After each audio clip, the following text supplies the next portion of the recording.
Hello friends, welcome to episode 5 of Unveiling Buddhism.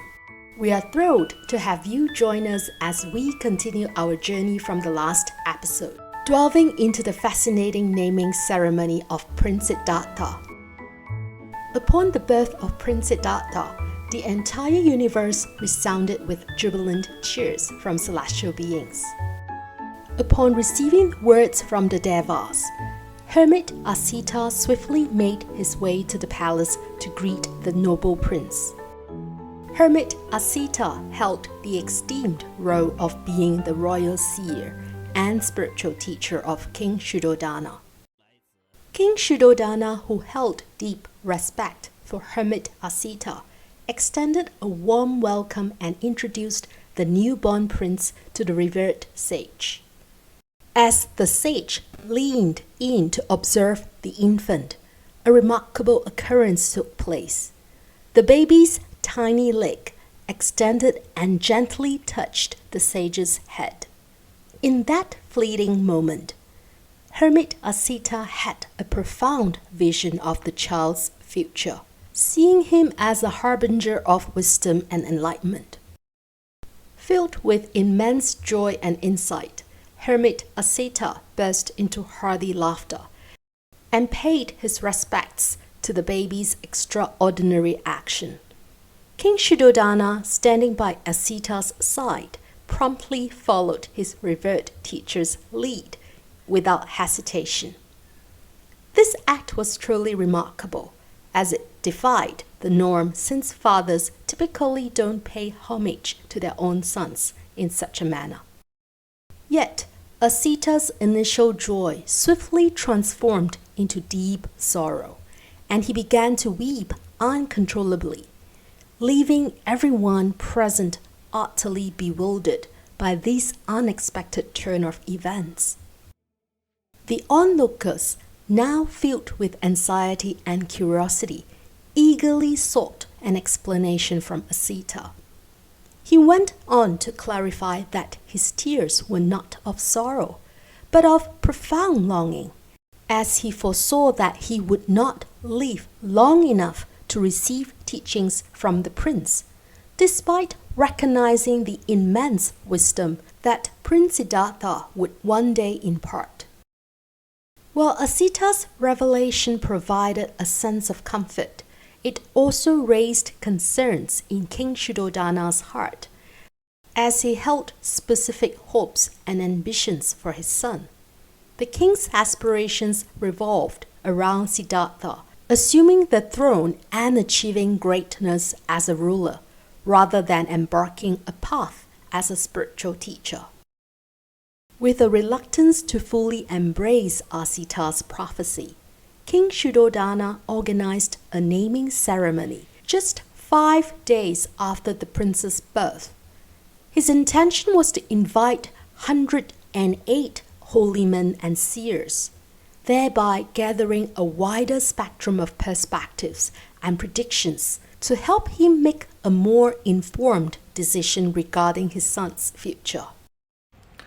Wow, I thought King Suddhodana respected his teacher or guru greatly. Just because Asita's word didn't appeal to him, he decided to seek alternative opinion? Well, isn't that just a classic human quirk? Sometimes the truth can be as hard as to accept as trying to fit into skinny jeans after a big meal. We end up hearing only what we fancy, don't we? During the ceremony, priests were welcomed to partake in an age-old ritual called abhisheka. This sacred practice involved the gentle bathing of the infant's head with fragrant water, symbolizing a deep purification and the bestowal of blessings. It was during this auspicious ritual that the infant prince was officially bestowed with his name, Siddhartha, a name that translates to "all wishes fulfilled will be fulfilled." And you won't believe it, but in the end, the hopes of King Suddhodana didn't quite materialize. Out of the 108 holy men invited, the top 8 were chosen to divine the future of Prince Siddhartha.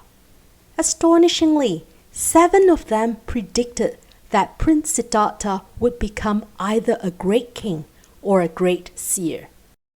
Nevertheless, there was one among them, the 8th and youngest seer, Suddhartha of the Brahmin clan of Kondana, who boldly proclaimed that Prince Siddhartha would ultimately attain the highest wisdom and become not just a seer, but the seer of all seers, the Buddha. The contrasting prophecies painted a complex picture of limitless potential outcomes and uncertainties for King Suddhodana. These marked the inception of a future filled with dilemmas and decisions, each carrying substantial consequences, as he endeavored to shape the destiny of the prince according to his own hopes and desires. Can you relate to King Suddhodana's desire for the best for his child? We all want the best for our kids, don't we? Parenthood often kicks off with a blend of plans and worries, a shared narrative of love and the pursuit of a promising future for our little ones. It's a journey that many of us can connect with, isn't it? It all begins with something as fundamental as selecting the perfect name for our newborns, a decision that we often ponder even before their arrival.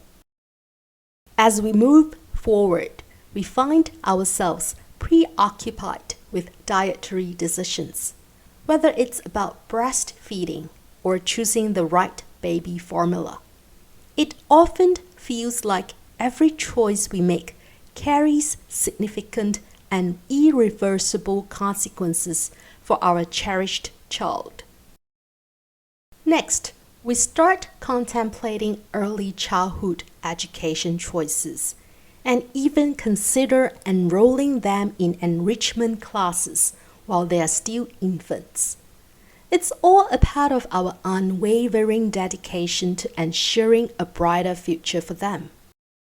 For those who have experienced it, the process of selecting the right school can be an overwhelming decision. Public, private, boarding, homeschooling, or even unschooling. We then find ourselves contemplating the values we want to instill in our children, aiming to set them on a path towards future happiness and success. As their social circles expand, we find ourselves navigating the intricacies of their friendships, handling peer pressure, and striking the delicate balance between granting them freedom and setting boundaries. We arrange play dates and fret about the prospect of early dating. And just when we blinked, it's suddenly time for college applications. The worries do not cease after they graduate. We wish for them to land promising jobs and perhaps even find a partner we can wholeheartedly support. It can sometimes feel like there's an unspoken timetable for their happiness or success, and we might be the sole arbiters of what is best.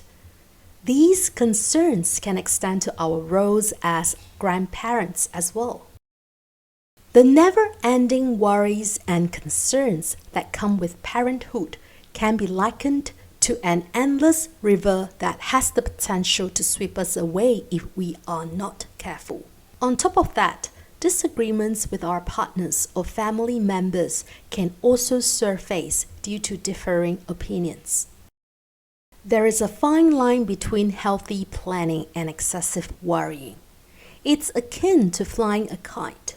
We must skillfully and attentively hold the string, but it's just as crucial to watch our steps on the ground. So practicing mindfulness in our parenting journey is essential for the well-being and happiness of everyone involved. Excessive worry often arises from unfounded concerns about the future, leading to anxiety and stress for ourselves. Unintentionally, our love and care for our dear ones can sometimes transform into an obsession. In doing so, our well-meaning intentions can inadvertently place undue stress on our children. As we conclude this episode, we offer you a straightforward but profound truth. The story of Buddha's life mirrors our own in many ways. The wisdom we extract from these narratives can serve as a source of inspiration, leading us towards a life marked by harmonious balance. Let us keep in mind that there is a delicate distinction between thoughtful planning and chronic worrying. Therefore, let's remain mindful and strive to live a well-balanced life. As we wrap up this episode of Unveiling Buddhism, we want to express our heartfelt gratitude for tuning in. If you enjoyed our content, don't forget to hit that subscribe button, give us a thumbs up, and share with anyone who might find it valuable. We can't wait to join you again in our next episode. Until then, ciao!